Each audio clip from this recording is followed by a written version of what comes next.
Olá, sejam bem-vindos.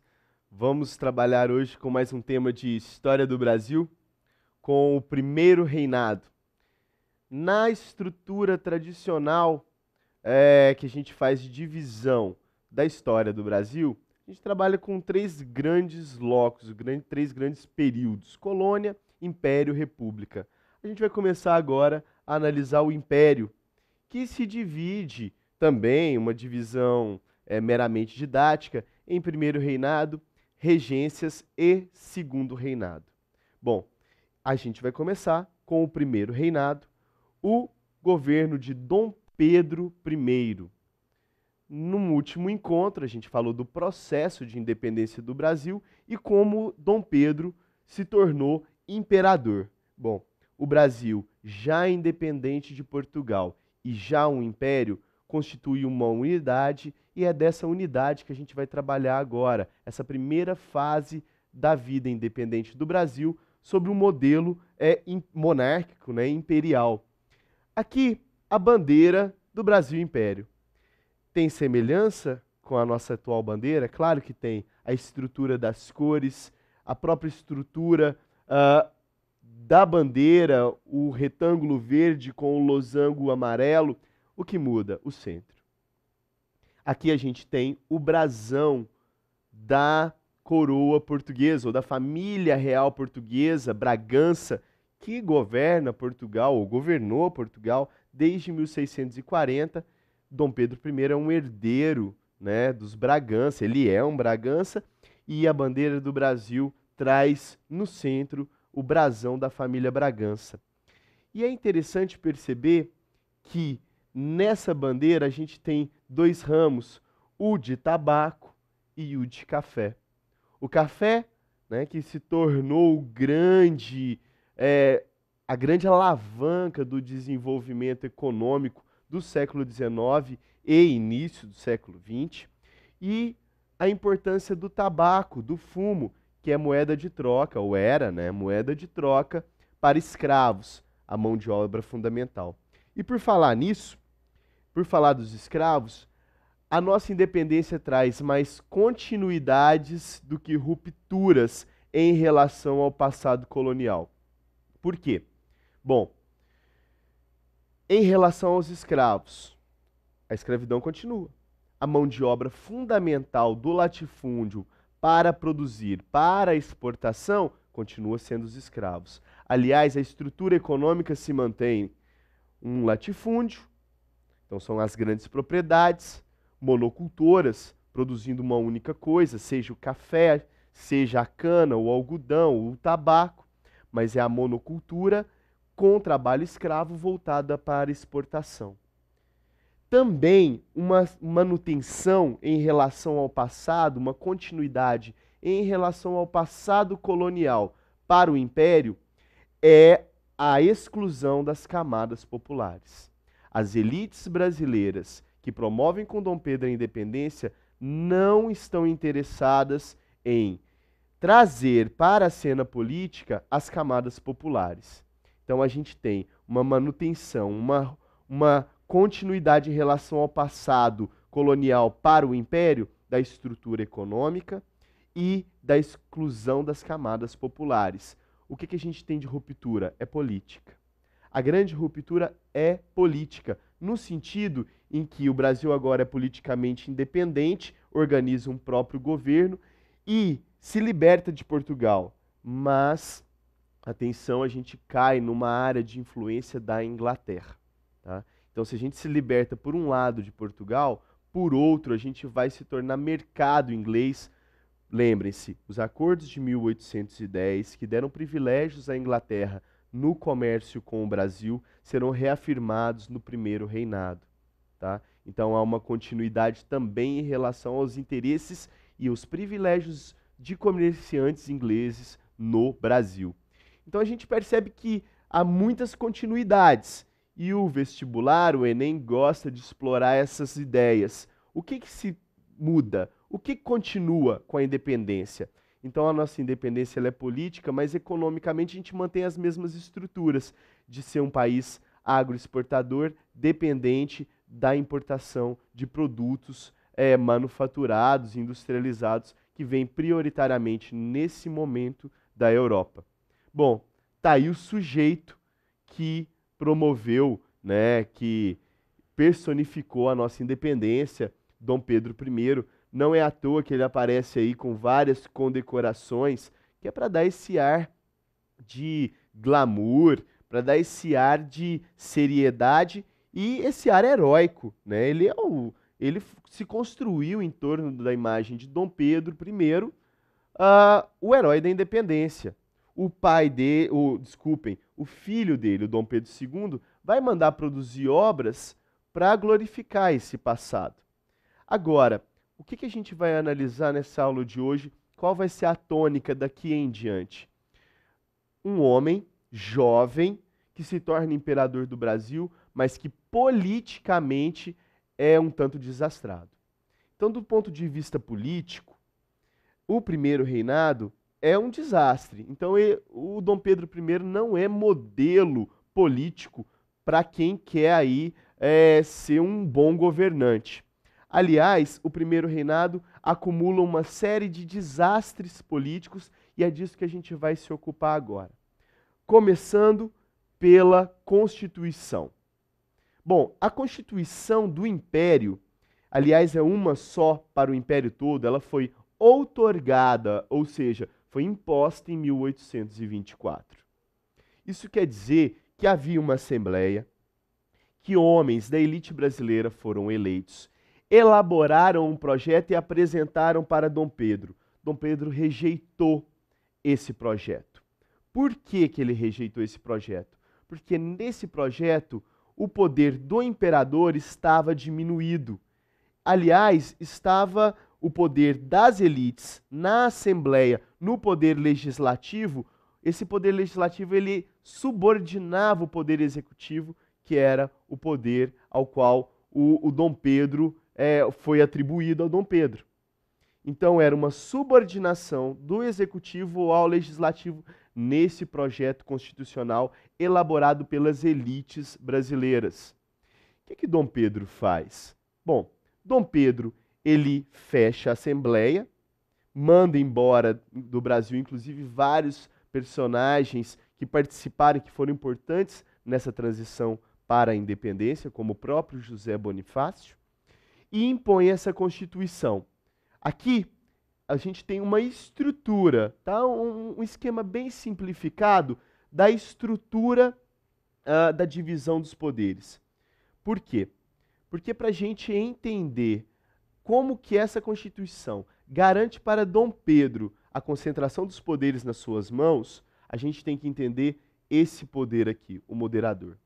Tradicionalmente, a gente tem a divisão em 3 poderes, para que o poder de dentro mesmo se equilibre. É a ideia do Montesquieu, né? Que o controle do poder tem que vir de dentro, né? Então, a divisão do governo em 3 poderes garante essa fiscalização e esse equilíbrio, para que nenhum se sobreponha aos demais.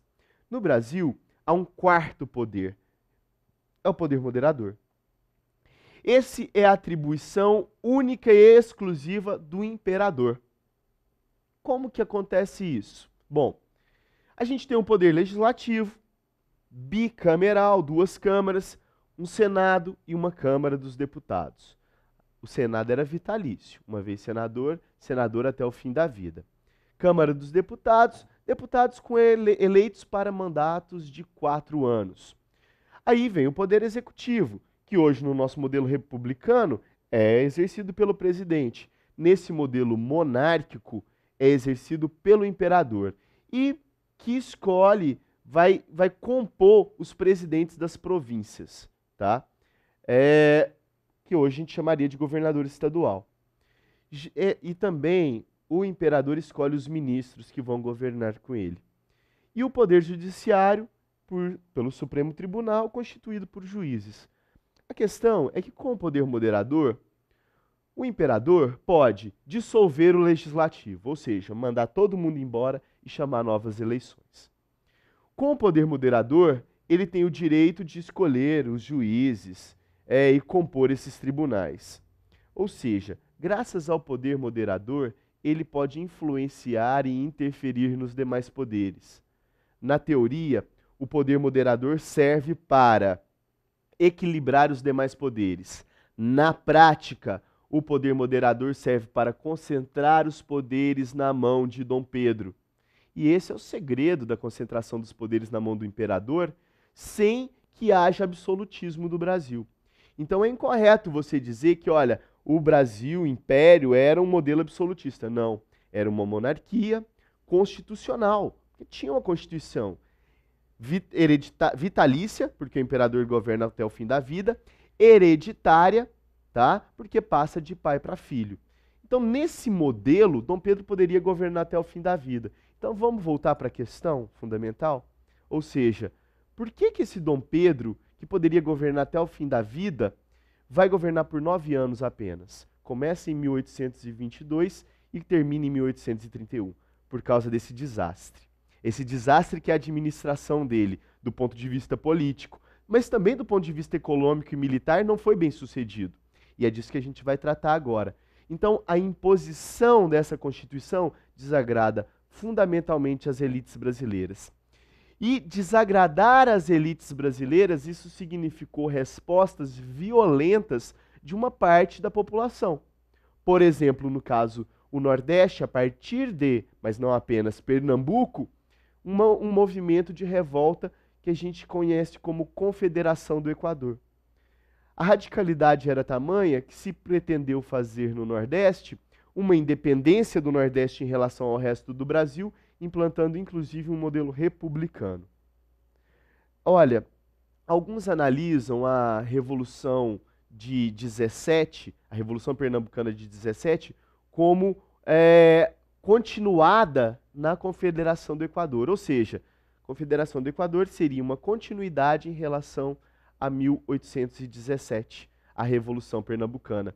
E aí as comparações são inevitáveis.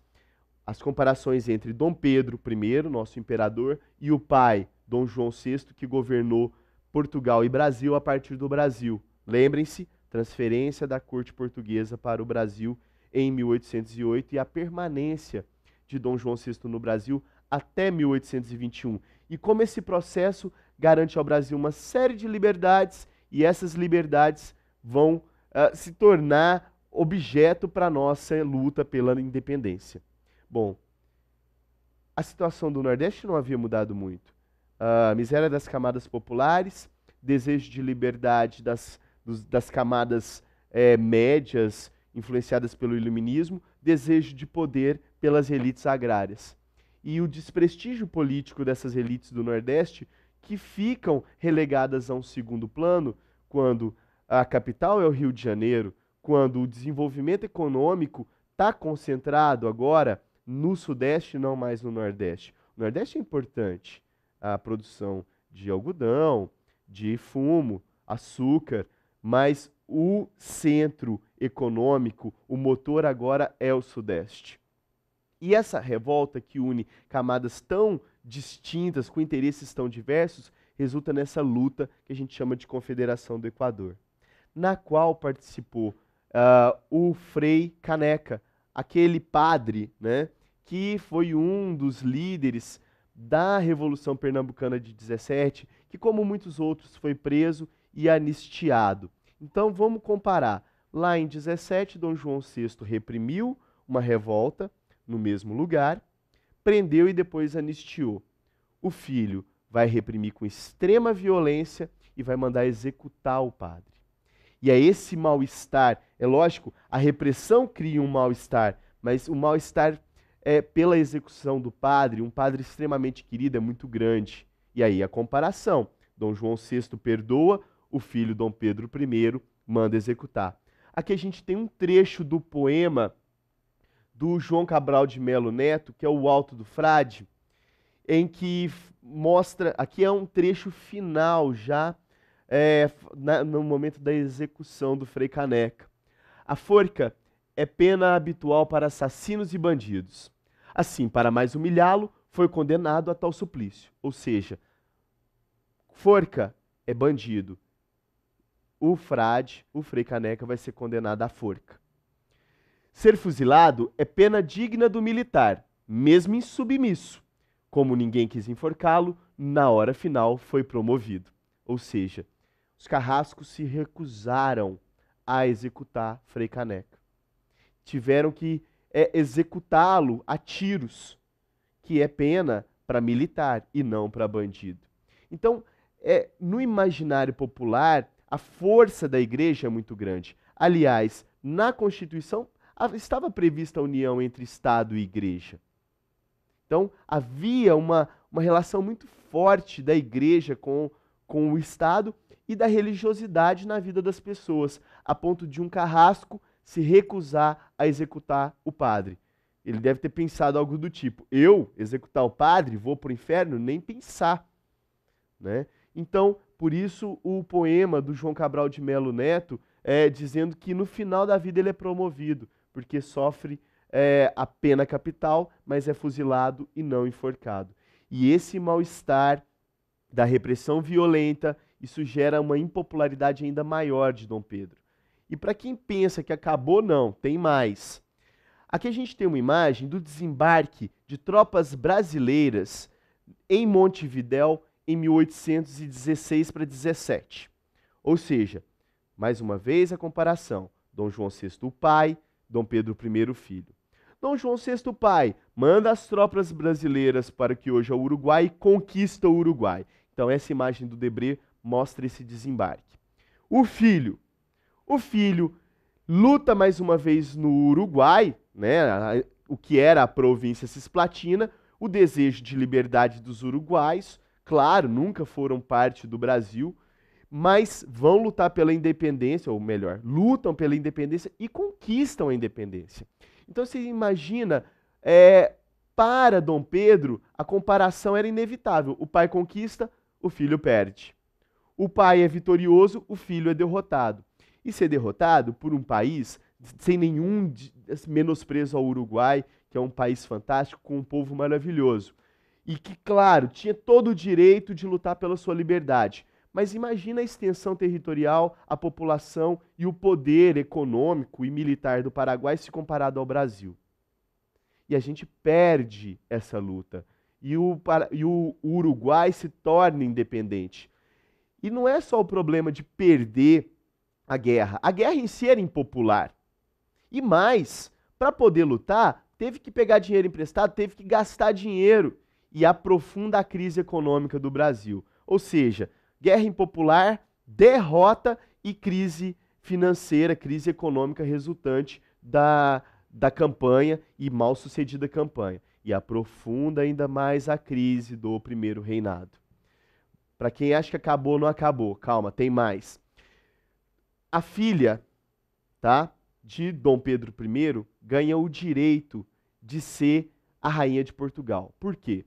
Porque, segundo a Constituição do Brasil, o Brasil não podia se unir a nenhum país. Na linha sucessória, quando Dom João VI morre em Portugal, o filho Dom Pedro I tem direito a se tornar o imperador, ou melhor, o rei de Portugal. Mas ele já é imperador do Brasil, ele tinha que escolher.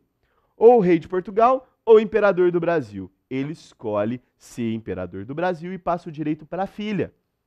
Só que o irmão do Dom Pedro I toma o poder em Portugal e impede a posse da filha de Dom Pedro, a Dona Maria. Começa uma briga, começa uma guerra. Os defensores de Dom Miguel, irmão de Dom Pedro, os defensores de Dona Maria, filha do Dom Pedro. E o Dom Pedro se mete nessa briga, usando inclusive dinheiro do Brasil para financiar as tropas daqueles que defendem o direito da Dona Maria ao trono de Portugal. No Brasil, isso gera um medo. Que medo é esse? De que, na verdade, Dom Pedro quer ser rei de Portugal e imperador do Brasil. Ele queria isso mesmo? A gente não sabe. Mas o medo era real. É isso que importa. O medo de uma reunificação com Portugal, esse medo era real. Se era real o medo, maior a insatisfação para com o governo de Dom Pedro. E aí a gente está acumulando. Então vamos colocar na conta quantos itens, né, quantos desastres políticos. Mas também não acabou. o Dom Pedro sofria uma, uma grande repressão, não é repressão, ele sofria um embate muito grande, a imprensa criticava Dom Pedro. A caricatura que a gente tem aqui no canto direito é de um sujeito chamado Líbero Badaró, jornalista italiano, radicado no Brasil e que era um dos críticos de Dom Pedro, um crítico ferrenho. Um dia aparece morto, foi assassinado Líbero Badaró. Ninguém descobriu o culpado, mas se atribui a Dom Pedro a culpa e ninguém teve coragem de culpar Dom Pedro. Isso gera também uma onda de críticas e de protestos pela morte, ou a comoção, né, pela morte do jornalista.